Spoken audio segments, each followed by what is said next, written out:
You know that feeling when someone says something to you and your whole body goes hot?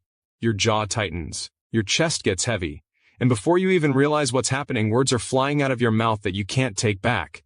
And then the silence after. That silence is the worst part, because you're sitting there replaying everything thinking, why do I always do this? Why can't I just stay calm? If that's you, stay with me, because this video is going to change how you handle every difficult moment for the rest of your life. Here is the brutal truth that nobody talks about. Most people aren't bad communicators, they're just emotionally unprepared. And there's a massive difference. You were never taught how to regulate yourself under pressure.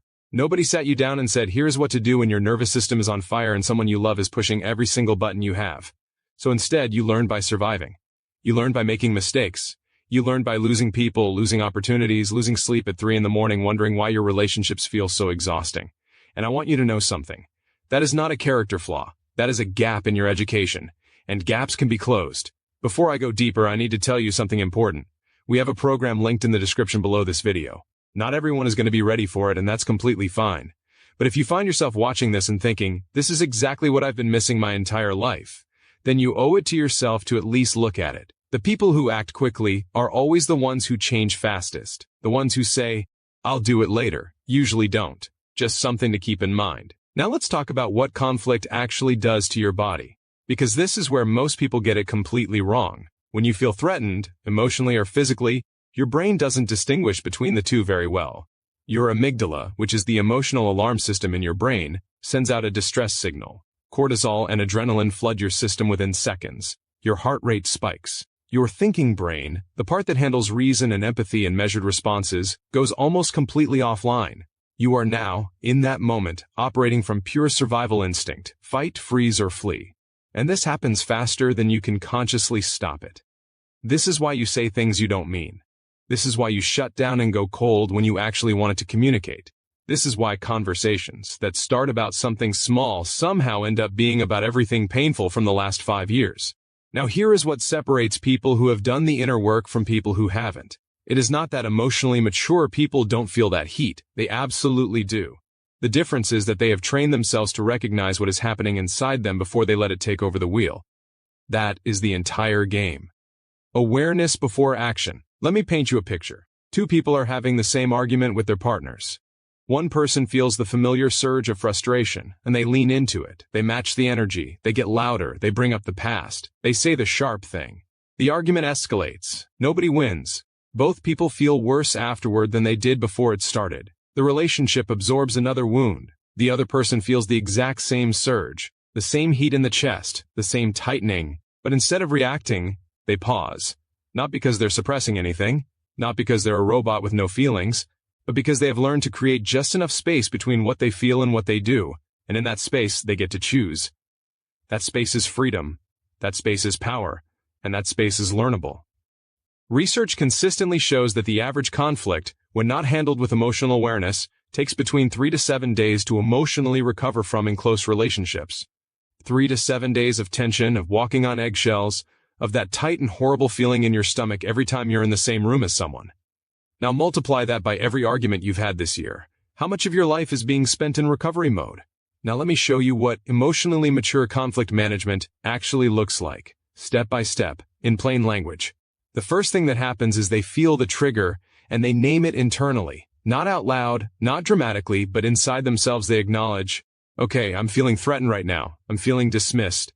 I'm feeling scared. Naming the emotion activates the prefrontal cortex, which is your thinking brain. Scientists have found that simply labeling what you feel starts to reduce the emotional intensity within seconds, not minutes, seconds. It's extraordinary how quickly this works when you actually practice it. The second thing is they regulate their physical state before continuing the conversation. This sounds simple, and it is. A slow breath that lasts about 6 seconds on the exhale activates your parasympathetic nervous system. That is your calm down system. Your heart rate drops. The cortisol starts to clear. You are no longer operating from pure survival instinct. You are back in the room, fully present, with access to your intelligence and your values and your actual intentions. 1 breath, 6 seconds. That is the difference between a conversation that heals and one that scars. The third thing is they get curious instead of combative. Instead of defending themselves or attacking back, they genuinely try to understand what the other person is actually feeling underneath their words. Because here is the thing about conflict that most people never figure out. People rarely argue about what they say they're arguing about. The argument about dishes is about feeling unappreciated. The argument about being late is about feeling like you're not a priority. The argument about money is about feeling unsafe or out of control. When you can hear the real fear underneath someone's aggression, everything changes. You stop being opponents and you start being two people who are both scared, both hurting, and both needing something they haven't figured out how to ask for yet. People who reach this level of emotional intelligence report that their relationships transform in ways they describe as almost unbelievable. Conflicts that used to last days now resolve in minutes. Conversations that used to leave both people feeling hollow now end in genuine closeness. And the most consistent thing people say after learning this? They wish they had learned it decades earlier. Now here is where I need to challenge you directly, because this matters. You might be watching this right now and thinking, yeah, but you don't know my situation. You don't know how hard the other person makes it. You don't know how far gone things are. And I understand why you'd think that. I genuinely do. But I want to offer you a different perspective. The only part of any conflict you will ever have control over is your own response. That is the only variable that is truly in your hands. And the moment you take full ownership of that, everything becomes possible. Here is something else the research shows that will probably stay with you. People who consistently handle conflict with emotional maturity not only have better relationships, they also have measurably lower stress hormones, better sleep quality, stronger immune function, and statistically significant improvements in both physical and mental health outcomes. This is not just about getting along with people. This is about how long you live and how well you live. The cost of unresolved chronic conflict is not just emotional, it is physiological. It is literal wear on your body every single day. There is also the professional dimension that people never talk about enough. The way you handle conflict at home is the same nervous system that shows up at work. The people who have mastered emotional regulation are promoted faster, trusted more, and described by colleagues as irreplaceable. Studies of workplace dynamics show that emotionally intelligent people earn on average significantly more over the course of their careers than those who haven't developed this skill. And not because they're smarter or work harder, because they make the people around them feel safe, heard, and understood. That is the most valuable skill in any room. So let's talk about the real cost of not changing, because I don't want you to leave this video without fully feeling this. Every day that passes without this skill is another potential wound in a relationship that matters to you. Another night spent replaying a conversation and wincing. Another version of yourself that wakes up and feels like you're not the person you want to be. Another year where the gap between who you are and who you know you could be gets a little harder to look at. That is the real cost. Not just the arguments. The quiet erosion of your own self-respect when you see yourself react in ways you don't actually want to. And here is what the other side looks like. The person who has built this skill. They walk into tension and feel steady. Not because they don't care, but because they know how to care without losing themselves. Their relationships have a different quality to them, a kind of groundedness that other people can feel. Their children, if they have them, grow up learning a different template for how human beings can treat each other.